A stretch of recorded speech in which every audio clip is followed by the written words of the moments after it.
속보가 또 들어왔습니다. 이재명 후보의 위증교사 재판도 이제 기일이 변경됐다라는 속보가 지금 전해지고 있습니다. 아직 기일 변경 날짜까지 확인이 되진 않고 이건 재판부가 추후에 지정하겠다라고 얘기를 한 상황입니다.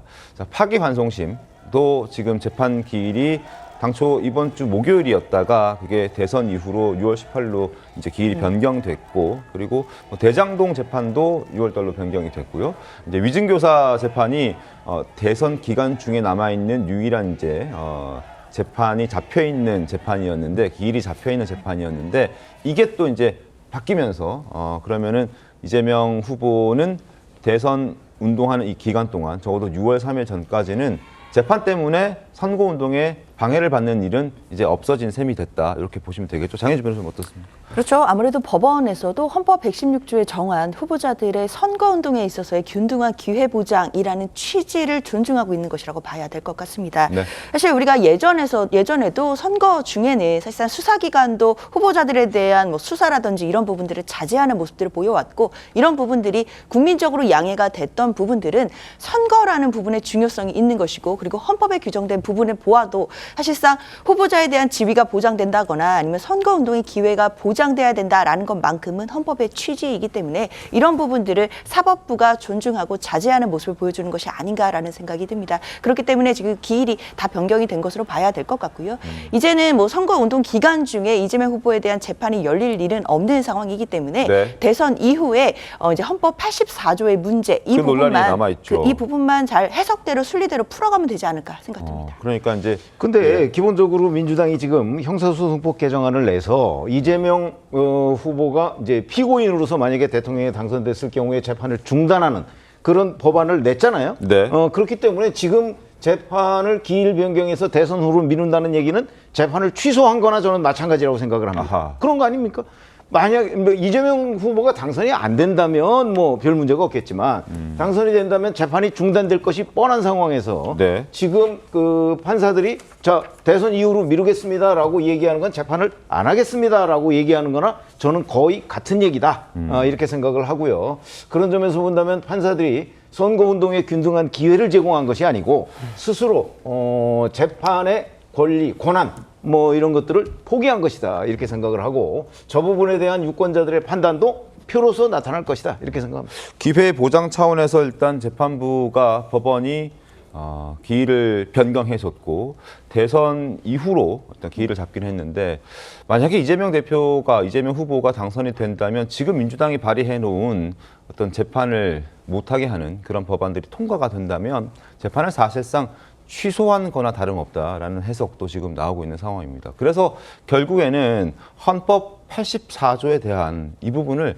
명확하게 정리를 누군가는 해줘야 되는데, 이걸 과연 누가 할 수 있을까? 헌법재판소가 할 수 있을까? 아니면 대법원장이 할 수 있을까? 지금 현재 대법원장은 또 이번 주 수요일에 청문회한다, 또 물러나라, 탄핵하겠다, 이런 목소리가 나오고 있는 상황이어서 과연 이 논란은 또 어떻게 종지부를 찍을 것인가, 이 부분도 굉장히 앞으로 숙제가 될 것 같습니다. 구전영 변호사님. 그렇죠. 사실 저는 유감을 표할 수밖에 없습니다. 선거운동의 기회 균등 보장, 말은 그럴듯한데 정말 그거는 거짓말이다 이렇게밖에 볼 수 없는 게, 조기 대선 열리는 거 지금 오늘 알았나요? 그리고 그거에 대해서 재판해야 되는 거 이미 기일 다 정해놨었는데 네.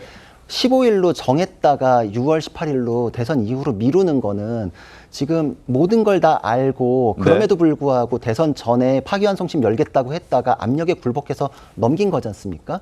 이거는 사실 선거운동이라는 것 때문에 뭐 기회보장 이런 건 그냥 허울뿐이고 실질적으로는 그냥 압력에 사법부가 굴복했다 이렇게밖에 볼 수 없고, 네. 파기환송심이 굴복했기 때문에 다른 재판부에도 필요치 않은 정치적 압력이 가해진 겁니다. 하나의 댐이 그냥 구멍 하나 뚫리면 무너지듯이 어떤 재판부가 그것 때문에 연기하면 다른 재판부가 견딜 수가 없거든요. 결국은 파기환송심에서 잘못된 선택을 하는 바람에 나머지 두 재판부도 압력을 받고 넘길 수밖에 없었다.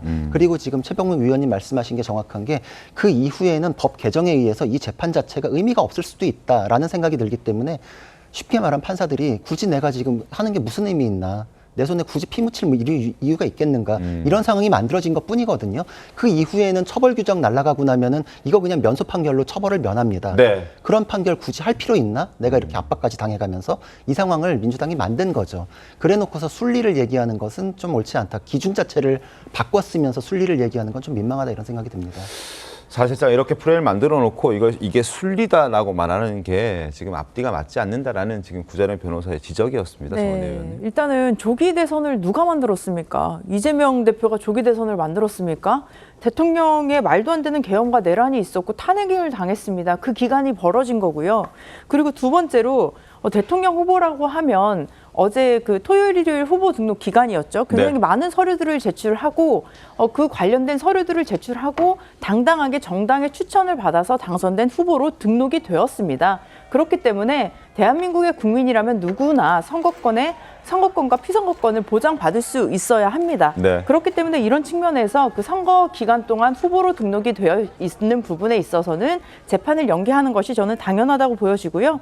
또 민주당에서 제출한 뭐 형사소송법 개정안이나 이런 법안들도 사실은 권력이 선출되고 나서 그 선출된 권력에 대해 사법부가 개입하는 것, 그것은 정말 사전에 저는 막아야 된다고 생각을 합니다. 네. 헌법 84조에 대한 논란이 있긴 하지만 그것이 정말 내란이나 외환의 일이 아니라고 한다면 대통령이 재판을 받음으로써 대한민국이 경제적으로 안보적으로 얼마나 불안했는지 전 국민이 다 체험하셨습니다. 그런 불행한 일은 다시는 일어나서는 안 됩니다. 알겠습니다.